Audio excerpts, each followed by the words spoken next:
11, ya vimos el 10 y el próximo miércoles terminaremos ya posiblemente el libro de Daniel con el capítulo 12.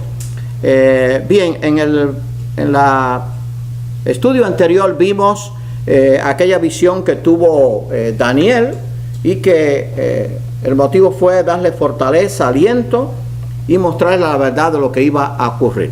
Ahora bien, antes de continuar con el estudio, tenemos que meditar en esto, porque acuérdense que si no aplicamos el estudio a nuestra vida, pues de nada nos sirve. Yo estaba meditando cuando estaba preparando el estudio, repasándolo y arreglando algunas cosas en el PowerPoint. Qué bueno es saber que el futuro está en las manos de Dios. Yo sé que en estos momentos en el mundo hay preocupación, no solamente en Estados Unidos, en el mundo entero hay preocupación por todas las cosas que están pasando. Pero saben que Dios ya lo sabe todo, ya todo está allí en el plan completo de Dios, y todo al final va a obrar para bien de los redimidos, para bien de aquellos que confiamos en Dios. En estos días he estado viendo nuevamente los episodios de Moisés, y cualquiera que no conozca la historia pues dice, bueno, ¿y qué va a pasar ahora? ¿Y qué va a pasar con el pueblo? Cada día la cosa se ponía más difícil, pero ¿saben qué? Al final la victoria fue del pueblo de Dios. Igual nos pasa a nosotros. Hay veces que tenemos que pasar momentos difíciles en la vida, pero qué bueno es que Dios conoce el día de hoy, pero conoce el de mañana, conoce el del mes que viene, conoce el año que viene y conoce de aquí a 10 años. Y todo está en sus manos. Y si está en las manos de Dios, como dice un dicho, está en buenas manos. Y entonces no tenemos que preocupar. Y precisamente de esto nos habla el libro de Daniel, porque Daniel le fue mostrada esta visión para darle aliento, fortaleza y consuelo, porque lo que se avecinaba sobre el mundo de esa época y sobre su pueblo Israel no era nada halagador. Por el contrario, iba a venir tiempos de gran dificultad. Dios le iba a mostrar la verdad acerca de lo que ocurriría, y está narrado en el capítulo 11, y aquel que venía a semejanza de hombre me tocó otra vez, o que tenía semejanza de hombre me tocó otra vez, y me fortaleció y me dijo, muy amado, no temas, la paz sea contigo, esfuérzate y aliéntese. Qué bueno es saber que cuando Dios tiene un encuentro con una persona, lo primero que hace es fortalecerle y alentarle. Vamos a recordar ahora lo que sucedió cuando el nacimiento de Cristo. ¿Se recuerdan cuando los pastores estaban en el campo y se aparecieron los ángeles para anunciar el nacimiento? ¿Qué fue las primeras palabras del ángel?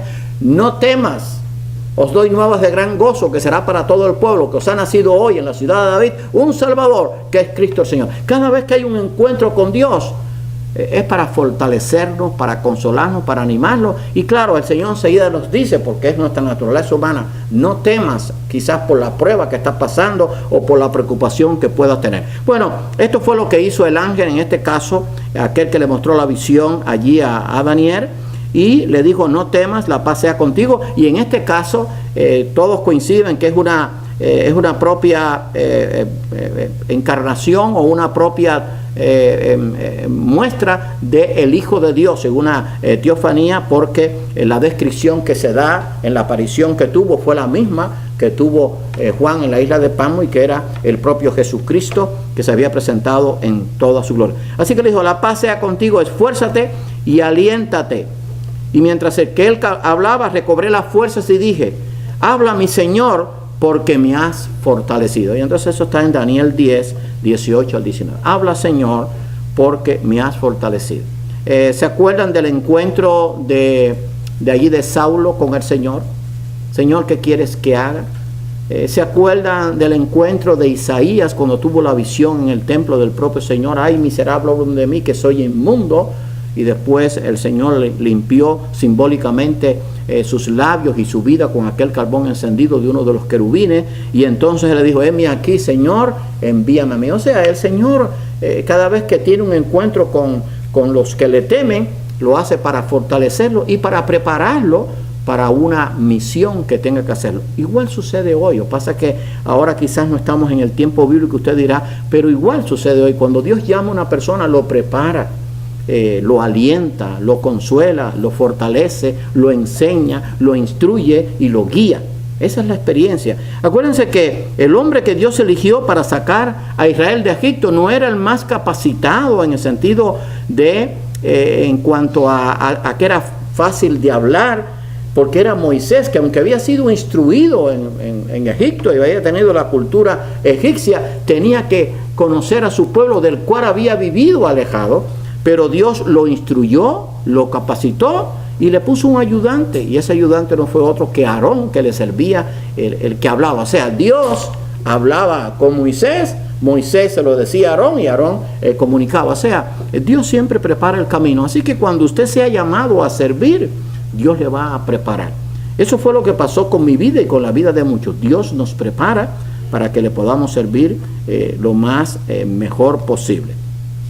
Ahora bien, vamos a ver las guerras sirio-egipcias y el anticristo. Eso está en el capítulo 11, porque estas cosas que estaban aconteciendo estaban mirando al futuro, porque ahora yo sé que la gente está preocupada, pero sin embargo la gente no está preocupada, déjame ver si puedo explicar bien esto, por lo que dice la Biblia.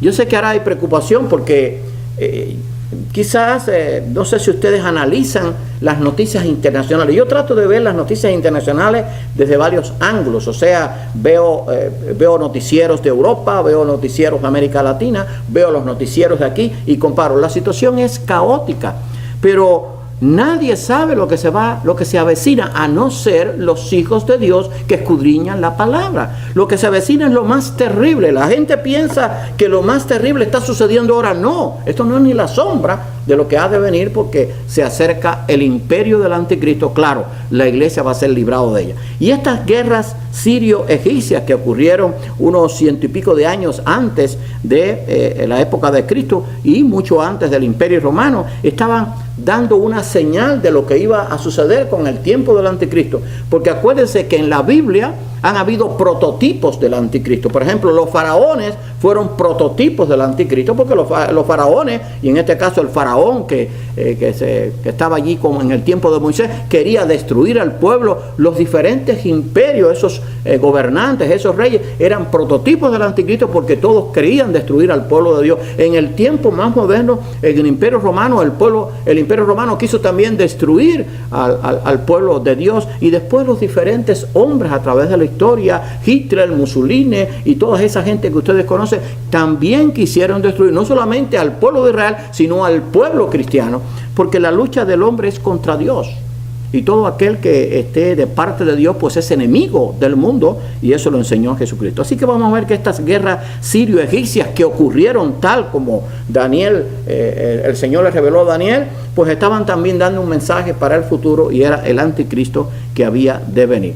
En el capítulo 11 de Daniel se dan profecías tan exactas, escuche bien, sobre el desarrollo de los eventos protagonizados por los reinos helenitas, Medo-Persa y Grecia. Helenitas era que solamente pensaban creían que las cosas carnales, los deseos carnales eran el todo de la vida, y esa era la filosofía helenista. Solamente pensaban en lo material y en los placeres, y esto tanto lo había en el imperio Medo-Persa como el imperio griego, y también lo heredó el imperio romano. Así que estos eventos que estaban protagonizados, que muchos críticos, o sea, que iban a suceder, dice que muchos críticos han negado que el libro de Daniel se haya escrito antes de que estos hechos históricos, hayan ocurrido. Tengamos presente que Dios es el Dios de la historia y que Él conoce los hechos que la forman antes. Vas a leer el pasaje primero o la presentación para después hablar. Antes que ocurran, con razón escribió el profeta Isaías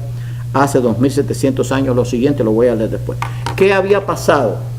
Dios le había revelado a Daniel en detalle lo que iban a ocurrir, primeramente en 200 años y después en 200 años más. O sea, Dios le estaba revelando a Daniel lo que iba a suceder en 200 años por adelantado, pero ocurrió tan al detalle de lo que Daniel le había dicho antes que sucediera, que muchos críticos, muchos que niegan la existencia de Dios y la revelación que está en la Biblia, dijeron que Daniel había existido después y no antes. Y eso es algo que no es real, porque está comprobado que Daniel existió mucho antes de que aquellos acontecimientos ocurrieran. Lo que pasa es que Dios sabe el futuro tan exacto que uno se asombra cuando las cosas suceden.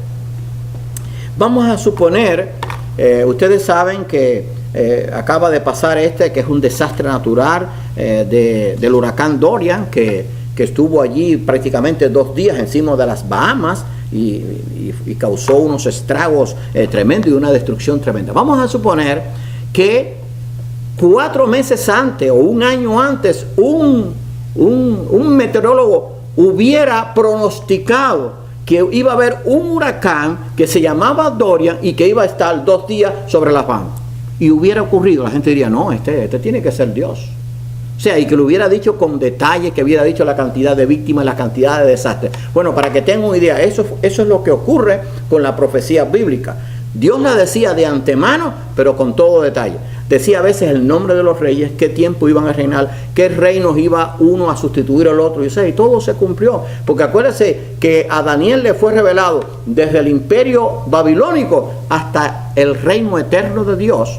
Porque acuérdense que estaba el imperio babilónico, la cabeza de oro, y repito esto para poder entrar en contexto con el libro de Daniel. La cabeza de oro, el imperio babilónico, después vino el imperio medo-persa, los pechos y brazos de plata, después vino el imperio griego, que era el vientre de bronce, después vino el imperio romano con las piernas de hierro, después vendrá el imperio del anticristo, pero que ya está preparándose porque ahora estamos en los pies, que es parte de hierro y parte de barro cocido, o sea, los gobiernos, unos fuertes y unos débiles, y allí también viene la piedra que simboliza a Cristo, que destruye toda la imagen e implanta primero el reino milenial y después el reino eterno.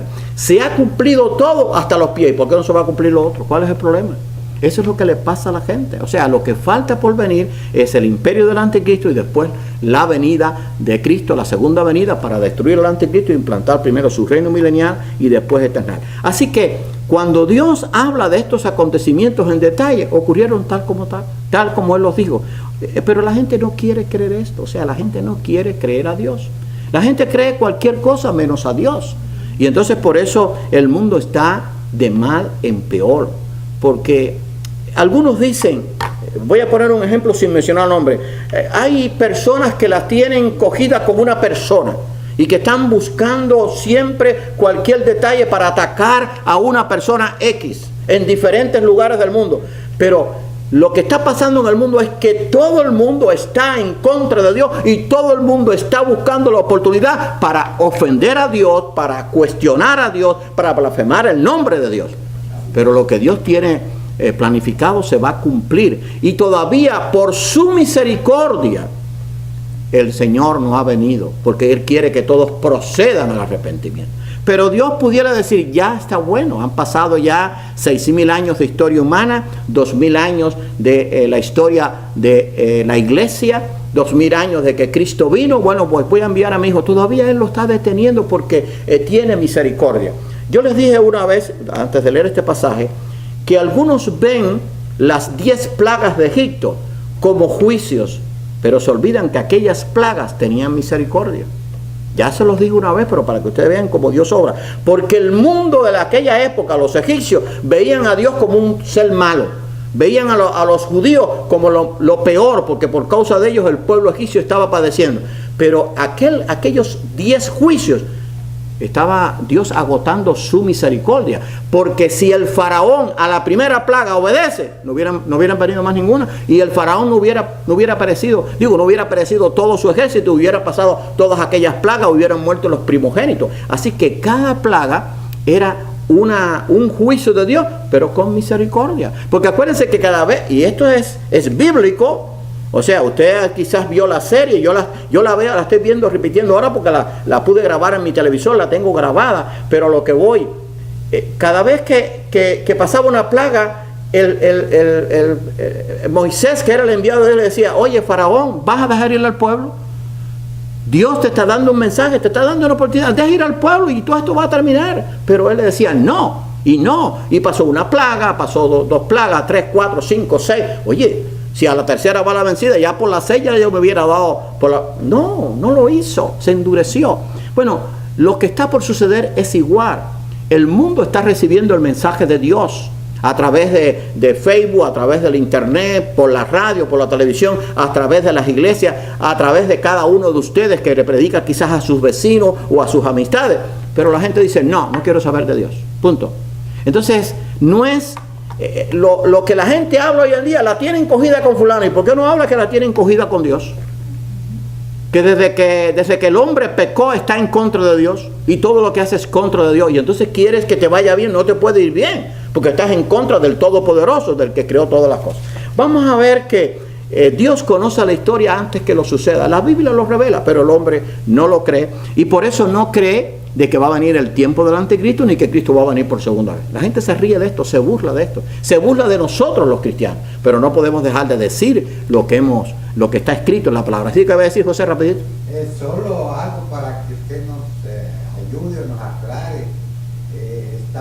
Está diciendo usted, y es cierto, y lo dice la Biblia, que el Señor está esperando para que todo el mundo conozca, oiga la palabra y todo. Pero viendo al mundo, esto va en retroceso. Yo creo que cada vez menos cristianos, o los que son cristianos, están dejando la cristiandad. O sea, por decir las iglesias, en vez de antes que habían 200 personas en una iglesia, hay 30. Y en iglesias que habían 1000 hay 100. Bueno, eso demuestra, gracias José, eso demuestra la paciencia y la misericordia de Dios. El hombre cada día se rebela más contra Dios. Entonces, el odio del hombre aumenta, aumenta el odio del hombre hacia Dios, y Dios aumenta su amor hacia el hombre. El hombre no tiene paciencia para con Dios, y Dios aumenta su paciencia para con el hombre. El hombre no tiene misericordia ni de Dios ni del pueblo cristiano, y Dios aumenta su misericordia a favor de la humanidad. Porque dice la Biblia que los caminos de Dios no son los caminos del hombre, ni los pensamientos de Dios son los pensamientos del hombre. Por eso es la gran diferencia. Eso pasó en el tiempo de Egipto. Dios le dio allí oportunidad, y hoy el hombre también está recibiendo oportunidad. El mundo está recibiendo oportunidad, y por eso hay solamente una manada pequeña que predica la verdad. Porque sí, hay iglesias muy pequeñas, predican la verdad, y otras iglesias, no todas, pero la gran mayoría, que están muy llenas, pero no están predicando la verdad, están predicando falsedad. Y eso es lo que al diablo le agrada, que el mundo siga engañado, porque no se habla de lo que Dios va a hacer, de que Dios está teniendo paciencia, de que Dios tiene misericordia, de que Dios quiere que los hombres procedan al arrepentimiento. Pero el juicio de Dios va a venir en su momento. Le voy a traer a colación ahora un pasaje para aclarar bien, y gracias José por esa intervención, porque me dio oportunidad para decir esto. Dice Gálatas 4:4, venido el cumplimiento del tiempo, Dios envió a su Hijo, nacido de mujer y nacido bajo la ley. Cristo vino en el momento oportuno. Quizás los profetas decían, bueno, ¿y por qué ya no viene el Mesías? Y estaban anhelando que el Mesías venga. Dios lo envió a su debido tiempo, porque el tiempo es de Dios. Igual ahora, muchos dicen, bueno, ¿y por qué Cristo no viene ya? Porque Dios tiene un día determinado para cuando Él venga, porque Él está agotando su misericordia, su paciencia, pero a la vez las copas de la ira de Dios se están llenando. Cuando la maldad llega al colmo, lo dice la Escritura aquí en Daniel, entonces el anticristo será manifestado. Pero Dios todavía tiene paciencia, todo lo contrario del mundo. El mundo cada día se revela más y está impaciente, quiere juicio, quiere tener las cosas, aunque no las merezca, y que se las den enseguida. Pero Dios va a obrar a su debido tiempo. Ahora, fíjense lo que el profeta Isaías escribió unos 2600 años atrás. Dice, acordaos de las cosas pasadas, desde los tiempos antiguos, porque yo soy Dios y no hay otro Dios, y nada hay semejante a mí, que anuncio lo por venir, o sea, lo que aún no ha sucedido desde el principio, y desde la antigüedad lo que aún no era hecho. Que digo, mi consejo permanecerá y haré todo lo que quiero. Punto. Dios va a hacer todo lo que tiene establecido en su plan eterno. Nadie puede estorbar el plan de Dios. Los demonios se reúnen todos los días. El diablo tiene reuniones todos los días y usa instrumentos humanos para luchar contra Dios. Pero lo que Dios tiene determinado, Él lo va a hacer y nadie se lo va a impedir. Hoy en día sí los hombres pueden impedir que otros hombres hagan lo que tienen que hacer o no lo hagan. Pero con Dios es diferente. Aunque se reúnan todos los hombres del mundo, aunque se reúnan todos los reyes del mundo, un día lo van a hacer para venir a luchar contra Cristo y después directamente contra Dios. Pero aunque se reúnan todas las potencias del mundo, aunque se reúnan todos los demonios que existen, aunque se reúna Satanás, no van a poder con lo que Dios tiene determinado. Porque Dios es el Todopoderoso. Ese es el gran problema del mundo, que no quieren reconocer. Entonces se buscan sus propios dioses, como en el tiempo antiguo. ¿Saben ustedes que casi todas las plagas, la mayoría de las plagas de Egipto que Dios envió tenían que ver con dioses, con los dioses que tenía Egipto? Por ejemplo, anoche estaba viendo yo las plagas del ganado. Ellos tenían un dios Apis, que era un buey, que supuestamente era sagrado. Entonces cada vez que venía una plaga de esa, eso tocaba las fibras del pueblo egipcio, porque era parte de su dios. Cuando ustedes vieron, los que vieron las plagas de las tinieblas, ellos tenían al sol como otro dios. O sea, el sol que salía les protegía. Entonces las tinieblas estaba venciendo a sus propios dioses. Entonces, ¿qué pasa? Que el mundo hoy también tiene sus propios dioses. La fama, el poder, el dinero, las armas. Pero nada de eso puede contra Dios. El egoísmo, la vanidad, el egocentrismo y todas esas cosas que hoy en día la gente tiene, nada va a poder contra lo que Dios tiene establecido. Ahora, qué triste es que muchos creyentes ni piensan en esto, ni estudian esto, ni están instruidos en esto. Entonces dice, oye, no, el mundo está malo por algo, por el pecado. Pero al final la victoria está asegurada. Eso es lo que me tiene que alentar a mí. Yo anoche estaba sentado allí y decía, gracias Señor, ya yo sé la historia. Yo tengo que estar relax, tranquilo. Yo sé que ahora la gente está intranquila. Yo estoy tranquilo, porque saben que nada sucede que no esté de acuerdo al propósito y al plan eterno de Dios. Punto. O sea, el final ya está asegurado. Entonces, hermano, eso me tiene que dar a mí consuelo, me tiene que dar fortaleza, me tiene que dar seguridad y me tiene que dar a mí el que yo tengo que dar un mensaje de esperanza a este mundo que cada día va en bancarrota, está en el precipicio, está cada día en una agonía terrible. Hay esperanza, pero no quieren recibirla. Y entonces no podemos obligarlo, no podemos cogerlo por el cuello. Lo único que nosotros podemos hacer es orar y predicar la verdad, eso sí. Cuéstele lo que nos cueste, sin temor alguno, como lo hicieron los profetas. Algunos tuvieron que pagar con su vida. Pero la obra es de Dios, o sea, Dios no va a obligar a nadie. Dios, ¿ustedes no creen que hubiera podido obligar a Faraón a dejar ir su pueblo? Claro que sí. Lo hubiera llenado de pánico, de terror, lo hubiera postrado, al ejército lo hubiera paralizado y el pueblo hubiera salido, pero campante y sonante. Pero Dios quería darle una oportunidad para que Faraón decidiera y el pueblo egipcio se decidiera por el Dios verdadero. Pero siguieron adorando sus dioses falsos. Igual pasa hoy. Dios sigue dando el mensaje a través de pastores, a través de evangelistas, a través de misioneros, a través de cristianos, y el mundo sigue con sus propios dioses. Sigue con los dioses de la idolatría, con los dioses del paganismo, pero no quieren obedecer a Dios. Hermano, el juicio de Dios va a venir, aunque Dios por su misericordia lo está demorando, pero las copas de ira ya se están llenando. Bueno, vamos a analizar las tres secciones principales de este capítulo 11 de Daniel. En el versículo 2 se da una profecía que abarca los últimos 200 años que le quedaban de vida al imperio medo-persa. Y después de esto vino el imperio griego. El problema es que la profecía dada a Daniel terminaba con el imperio medo-persa, pero llegaba hasta el imperio griego. ¿Qué clase de adelanto? ¿Pero quién lo estaba dando? Dios. Hoy nos preocupamos, bueno, ¿qué van a hacer los gobiernos? Bueno, Dios ya sabe todo lo que los gobiernos van a hacer.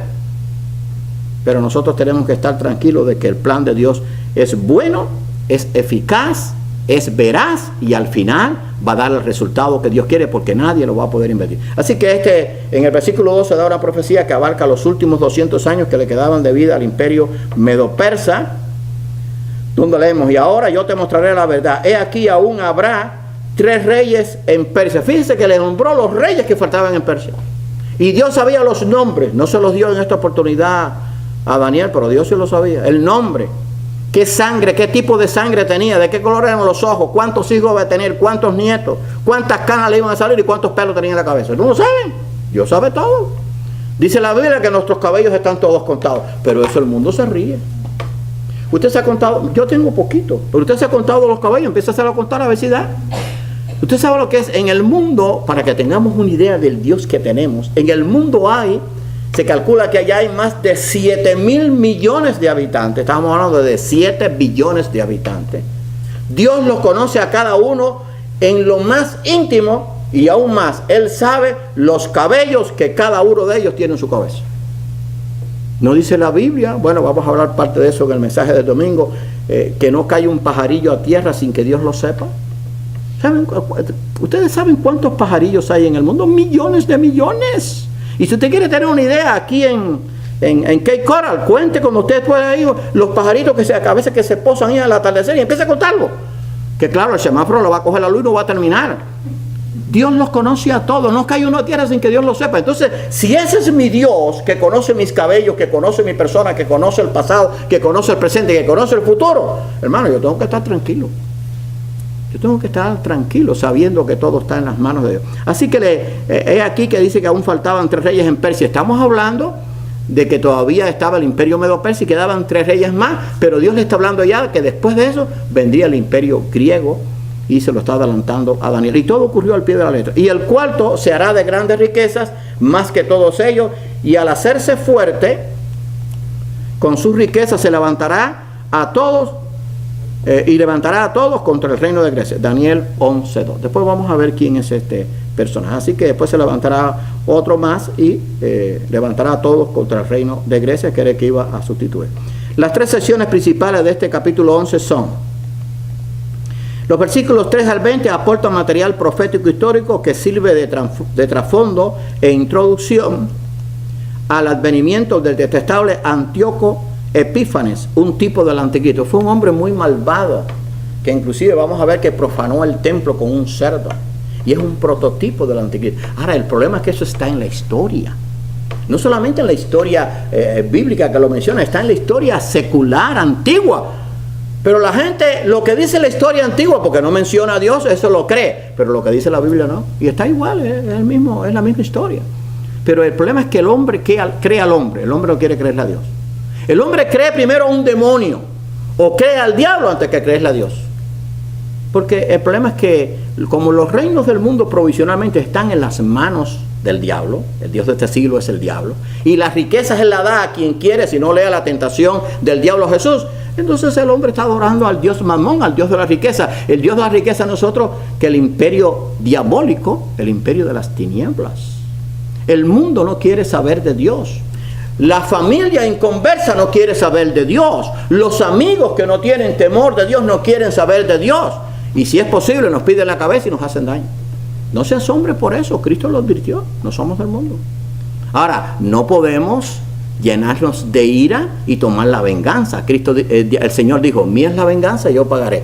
Tenemos que llenarnos de la paciencia de Dios, de la misericordia de Dios. ¿Y saben qué tenemos que hacer, mis amados hermanos, cuando vemos las características de nuestro Dios en quien creemos? Tener misericordia de esa gente. Porque lo que les espera, hermanos, es terrible. No estamos hablando de que algo que termina, le está esperando una condenación eterna si no se arrepiente. Yo no sé si usted ha pensado alguna vez qué cosa es una condenación eterna. No tiene límite. Yo sé que cada uno de nosotros ha tenido dolores en su vida, dolores físicos o dolores quizás espirituales, emocionales, por la pérdida de un ser querido. Esos dolores son fuertes, pero pasan. Pero el dolor en la eternidad, en la eterna condenación, porque se lo ganaron, porque se lo buscaron, porque negaron de Dios, Dios le dio todas las oportunidades, no tiene límite, porque la gente dice, no, ¿cómo es posible que un Dios tan bueno vaya a hacer eso? Sí, pero es que Dios le dio oportunidad a cada hombre durante toda su vida. Porque ¿qué necesita una persona para arrepentirse y creer en Cristo? ¿Unos segundos? Hay gente que ha muerto ahí a unos segundos antes de morir y fueron. El ladrón en la cruz llegó al paraíso en nada. Pero el hombre no quiere saber de Dios. Entonces, lo único que hay es la condenación eterna. Igual que lo único que Dios va a hacer para sus hijos es una eternidad de gozo, de felicidad, de vida perpetua, vida abundante, con un cuerpo glorificado, inmortal, incorruptible. O sea, hermano, tenemos que entender quién es Dios. Porque si usted se pone a pensar la paciencia que ha tenido Dios después de que el hombre pecó y después de que los ángeles se pecaron, que eso dieron origen a los demonios y a Satanás, es que verdad que Dios es un Dios bueno, es un Dios de misericordia y es un Dios paciente, pero no le puede quitar que es un Dios de ira, que es fuego consumidor y que no dará por inocente al culpable, porque si no deja incompleto a Dios. Entonces, cuando sabemos todas estas cosas, vamos a estar tranquilos. Así que el advenimiento del detestable Antíoco Epífanes, un tipo del anticristo. Se levantará luego un rey valiente, el cual dominará con gran poder y hará su voluntad. Está hablando de este hombre que vino en ese tiempo, que se le había revelado a Daniel, vendría en ese tiempo. Pero cuando se haya levantado, su reino será quebrantado y se hará fuerte. El rey del sur, más uno de sus príncipes, será más fuerte que él y se hará poderoso y su dominio será grande. Después más adelante vamos a ver quién es el rey del sur y el rey del norte. Más uno de sus príncipes será más fuerte que él y se hará poderoso y su dominio será grande. En aquellos tiempos se levantarán muchos contra el rey del sur.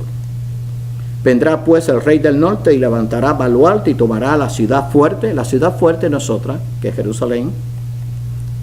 Y las fuerzas del sur no podrán sostenerse. Y el que vendrá contra él hará su voluntad y no habrá quien se le pueda enfrentar. Acuérdense que estas son las características del anticristo. Él hará su voluntad y en ese tiempo en la tierra no hay quien se le enfrente. A no ser, claro, Dios. Con el poder de Dios y los hijos de Dios, que lo único que va a poder hacerlo es matarlo. En ese tiempo los va a decapitar, pero no puede controlar su alma, no puede quitarle la vida eterna, no puede quitarle el gozo y la esperanza que tiene. Y él vendrá contra él, hará su voluntad y no habrá quien se le pueda enfrentar en la tierra gloriosa, la cual será consumida con su poder. La tierra gloriosa nosotros, que en estos casos es una referencia a Israel. Eso está en Daniel 11, 3 al 5 y 14 al 16. Los reyes del sur correspondían a la parte de Judea y Egipto. Ustedes saben que Egipto siempre hizo pactos con Israel. Y fue uno de los, aunque era una nación pagana, pero siempre hizo ciertas alianzas con los judíos. Acuérdense que allí varias gentes de hombres de Dios estuvieron en Egipto. Por ejemplo, José estuvo en Egipto, ¿se recuerda? Moisés estuvo en Egipto.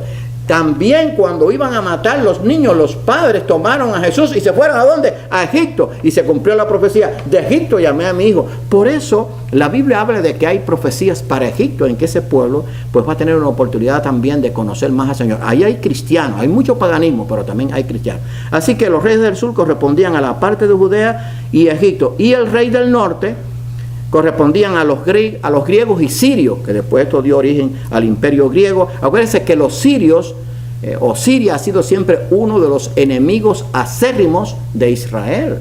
Pero esto tiene a colación con lo que viene en la Biblia, siempre fue así. O sea, Egipto fue más benévolo, por decir, por ejemplo, la influencia de Moisés en Egipto fue tremenda, la influencia de José en Egipto fue tremenda, y eso lo recordaron mucho, y Dios en su misericordia, pues tuvo también con ellos paciencia, y también allí estuvo nuestro Señor Jesucristo con sus padres en Egipto. Pero cuando uno no conoce esa historia, dice: bueno, ¿y por qué Egipto? Bueno, es que tiene su trasfondo, tiene su historia, ¿verdad? A pesar de que era pagana, Dios tenía pues cierta misericordia con ellos, aunque también lo tenía con los demás, pero no querían aceptar. Y en especial a uno de sus principales líderes, imperio del rey del norte, tenía allí, que era los griegos y los sirios, y en especial a uno de sus principales líderes, Antíoco IV Epífanes, que fue un rey que fue tremendo, que usurpó el reinado. Luego en los versículos 21 al 35, el ángel Gabriel procede a comunicarle al profeta el plan de Dios para 200 años más. Oye, parece que es como que le estaba diciendo, imagínense que ahora le digo: bueno, dentro de 5 minutos, ¿cómo se llama? Miriam va a ir a la cocina. Puede ser que vaya en los próximos minutos, pero aquí estamos hablando de un plan para 200 años más. ¿Por qué? Porque Dios conoce el futuro. Ustedes no se dan cuenta que el hombre que ha querido siempre usurpar a Dios está siempre loco por predecir el futuro y por conocer el futuro. Y por eso van a que le lean las cartas o la bola de cristal, o van a cierto mago o a cierto espiritista. El hombre siempre ha querido usurpar el lugar de Dios. El único, escuche bien, el único que conoce el futuro es Dios. El diablo no lo conoce. El diablo conoce presente y pasado, pero el futuro no. Porque el diablo, aunque tiene poder, lo tiene limitado. El diablo no sabe el futuro. Porque fíjense, no sabe el futuro, que todavía al final va a querer enfrentarse contra el propio Dios. Y él no se da cuenta que va a ser derrotado de todas maneras. Pero Dios sí conoce el futuro, por eso lo podía revelar a sus profetas. Así que reveló el plan de Dios, reveló al profeta, el plan de Dios para 200 años más. pero ya bajo el imperio griego. Así que fíjense, ya le está revelando los 3 reyes que quedaban en el imperio medo-persa, y ya estaba hablando del Antíoco Epífanes, que llegó a ser parte del imperio griego. Pero ocurrió con tal precisión que la gente pensó que Daniel hubiera existido después que ocurrieron los hechos. O sea, es como que yo le diga, bueno, hoy van a estar aquí todos los nombres de ustedes, y entonces yo lo diga, digamos, 8 años antes, y que entonces ocurra así esta fecha de hoy, ¿verdad? Hoy estamos a 28, o no, hoy estamos a 26, a 25, ¿verdad? A 25. Y que ocurre, yo lo diga 3 años antes. Entonces, oye, este pastor sí sabe, ¿no? Pero Dios sabe todo con nombre y en detalle. Así que esto ya estaba adelantando lo que iba a ocurrir también en el imperio griego. Estos 2 siglos de guerras entre grecos sirios, rey del norte, y egipcios, rey del sur, dejarían huellas profundas de persuasión, maltrato y profanación contra el pueblo de Dios en Judea. ¿No se recuerdan que Daniel estuvo 3 semanas de ayuno? Él estaba orando porque Dios le había revelado lo que vería, y él sabía que esto iba a afectar a su pueblo, y estaba orando para que su pueblo tuviera la fe, la confianza, a pesar de todas estas adversidades, para que confiara en su Dios. Hermano, escuche bien esto, porque si no aplicamos esto a nosotros, esto de nada nos sirve el estudio. Mucho conocimiento, pero poca aplicación. Yo lo que quiero es que haya conocimiento, pero también aplicación. Yo tengo que confiar, y usted tiene que confiar en Dios plenamente. Pase lo que pase, suceda lo que suceda, ocurra lo que ocurra, porque Dios es perfecto. Dios es misericordioso. Dios nunca ha cometido un error. Y al final, Él va a tener la victoria y va a establecer su reino eterno. No puedo cuestionar a Dios por nada. Si usted no entiende algo de Dios, usted mire, absténgase de pronunciar algo. Porque Dios no se equivoca. En toda la historia bíblica Dios nunca se equivocó. En ninguno de sus juicios Dios se equivocó. Porque Dios es justo y misericordioso. Si yo creo que Dios se puede equivocar, entonces Dios no es el Dios en que yo creo, un Dios perfecto, omnipotente, todopoderoso, y valga la redundancia, que sabe todas las cosas. Dios sabe todas las cosas y al final siempre hará lo mejor. Así que él había estado orando porque vendrían estas guerras y habría maltrato y profanación contra el pueblo de Dios en Judea. El que se llevó la medalla de notoriedad por su odio diabólico y sus malvados ataques contra los judíos fue Antíoco IV Epífanes. Este vino a ser el más ilustrativo de todos los tipos del anticristo que se encuentran a lo largo de toda la Biblia. El siguiente pasaje bíblico lo corrobora, y con esto vamos a terminar, en Daniel 11. O sea, ha habido tipos de anticristo a través de toda la historia, pero el que más se le acercó fue precisamente Antíoco Epífanes, que existió al comienzo del imperio griego. Vamos a ver, dice, y le sucederá en su lugar un hombre despreciable. Eso no fue otro, en este caso, primero de Antíoco Epífanes, pero esto estaba mirando también al futuro. Y le sucederá en su lugar un hombre despreciable, el cual no darán la honra del reino, pero vendrá sin aviso y tomará el reino con halagos. Así lo va a hacer el anticristo en el futuro. Las fuerzas enemigas serán barridas delante de él. El imperio del anticristo va a tener un poder tremendo.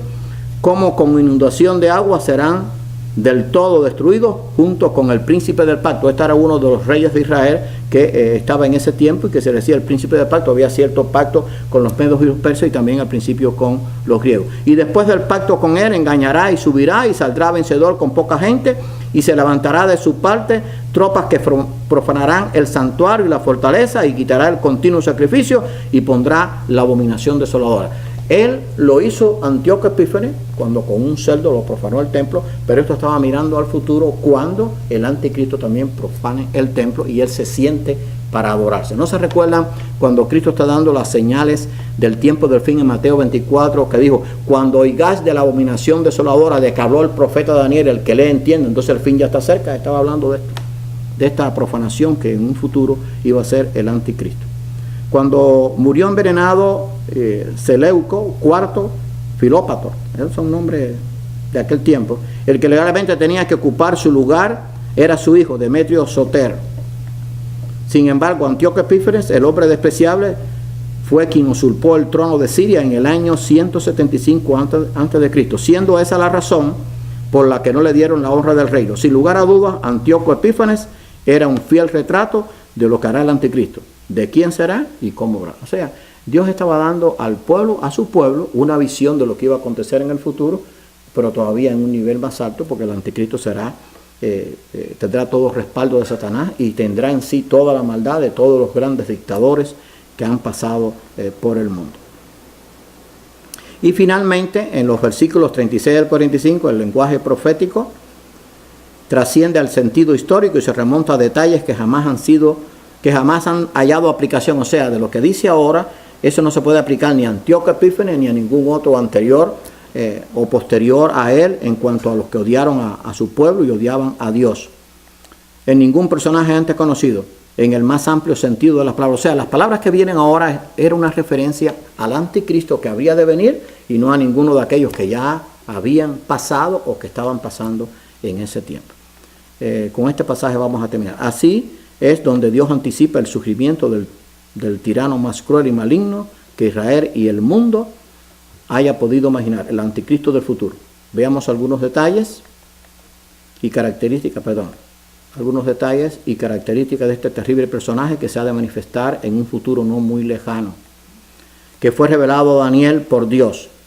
Voy a leer este pasaje allí, lo voy a tener en pantalla. Dice que hará su voluntad, el anticristo hará su voluntad, obrará con soberbia, ninguno tendrá la soberbia del anticristo, se engrandecerá, llegará a tener el control mundial. Fíjese, hoy hay controles, por ejemplo, hay gente que controla Europa o controla Asia, pero este controlará el mundo entero. Sí, hará su voluntad, porque obrará con todo su poder, con el poder que le va a dar el diablo, obrará con soberbia, se engrandecerá, sobre todo Dios, o sea, no respetará a ningún Dios. Acuérdense que al principio va a hacer una alianza con la gran ramera y después va a destruir la gran ramera y él se va a quedar como Dios y se va a hacer adorar como Dios. Contra el Dios de los dioses hablará maravilla. Esto es una referencia al Dios único y verdadero, al Dios de Israel y al Dios de los cristianos. Prosperará hasta que sea consumada la ira, porque lo determinado se cumplirá. O sea, hasta que sea consumada la ira, o sea, hasta que las copas de ira hayan llegado ya al tope, entonces lo determinado, lo que tiene Dios determinado se va a cumplir. Del Dios de sus padres no hará caso. Por eso algunos creen que sea de origen judío, porque cuando se habla del Dios de sus padres son el Dios de Abraham, de Isaac y de Jacob. Ni del amor de las mujeres hará caso. Algunos creen que puede ser un homosexual o con tendencias homosexuales o tan simple como eso, ninguna mujer lo va a cautivar. O sea, él no va a ser cautivado por nadie. Ni respetará a Dios alguno, o sea, se opondrá contra todos, porque sobre todo se engrandecerá. Honrará en su lugar al Dios de la fortaleza, Dios que sus padres no conocieron. El Dios de la fortaleza es el Dios del poder, de la fama, del dinero. ¿Se recuerdan cuando Cristo dijo no se puede adorar a Dios y a Mamón, las riquezas? Bueno, se estaba refiriendo a esto. O sea, el mundo adora el poder, las riquezas, los bienes materiales. Eso tiene que ver con el mundo. Dice que al Dios de la fortaleza, Dios que sus padres no conocieron, lo honrará con oro y plata, con piedras preciosas. O sea, él va a tener un poder económico tremendo. Eso cautiva hoy la gente. Por eso ustedes ven, fíjense en los noticieros, por favor, fíjense en los noticieros y tomen estos detalles. Los grandes países tratan de tener los más grandes edificios, los más grandes medios de comunicación, los más grandes barcos, los más grandes ejércitos, las más grandes tiendas para deslumbrar al mundo, a ver quién es más poderoso. Eso es lo que trata. Cualquier país, no me haga exclusión, cualquier país trata de hacer eso. Bueno, eso es lo que va a hacerle. También su reino va a ser un reino que va a honrar al oro, la plata y va a tener una cantidad de dinero extrema. Y con cosas de gran precio. Daniel 11, 36 al 38. Vamos a dejarlo ahí. O sea que allí, Daniel recibió no solamente la visión y la profecía acerca de los 200 años que le quedaban al imperio medo-persa, sino 200 años más ya tenían que ver con el imperio griego. Qué conocimiento el de Dios. Y todo estaba dentro del plan de Dios, porque al final la victoria es de Dios. Nadie pudo pensar jamás que después de todas estas cosas y después que en el año 70 el pueblo de Dios fue esparcido por el mundo, regresara a su tierra. Nadie podía pensar que aquella pequeña iglesia que surgió con aquellos 12 miembros, estoy hablando de la iglesia cristiana cuando vino el Mesías, pudiera estar hasta los días de hoy. Yo me recuerdo que una vez me dijeron, el lugar allá en Cuba me dijo alguien, dentro de tanto tiempo aquí no existe iglesia ninguna, las iglesias se han multiplicado. ¿Por qué? Porque el poder es de Dios, el poder no está en el hombre. Y quizás algún escéptico le diga, de aquí a un tiempo ya no se hablará de Dios. De Dios se va a seguir hablando, aunque algunos ahora quizás hablen mal o no lo enseñen bien, pero Dios tendrá la victoria final y Él va a reinar por los siglos de los siglos. Y una cosa muy hermosa, Dios siempre, siempre va a cuidar a sus hijos. Ustedes preocúpense, Dios va a cuidarlo. Dios nos va a cuidar porque somos sus hijos. Y lo que nos acontezca es porque Dios lo permite, porque nos conviene, aunque yo no lo entiendo. Pero Él nos va a cuidar. Entonces eso me tiene que dar a mí tranquilidad. En medio de esta zozobra que quizás el mundo tenga, yo estoy tranquilo sabiendo que todo está en las manos de Dios. Que Dios nos bendiga. Señor y amante Padre, te damos gracias por tu amor. Te damos gracias porque tú revelas todas las cosas. Revelaste estas cosas muchos años antes de que ocurrieran. Y tienes reveladas todas las cosas hasta tu reino eterno. Gracias porque todo se ha de cumplir, porque tú lo tienes determinado y nadie podrá contra lo que tú tienes establecido. Gracias porque tú eres el Rey de Reyes, el Señor de Señores, el Dios Todopoderoso. Y nadie podrá con lo que ya tú tienes planificado para tus hijos y para tu pueblo. Ayúdanos, Señor, a serte fiel y a estar tranquilo sabiendo que tú estás con nosotros todos los días. Ahora danos tu bendición y perdona nuestros pecados. Te lo pedimos humildemente en el nombre de tu Hijo amado Jesucristo. Amén.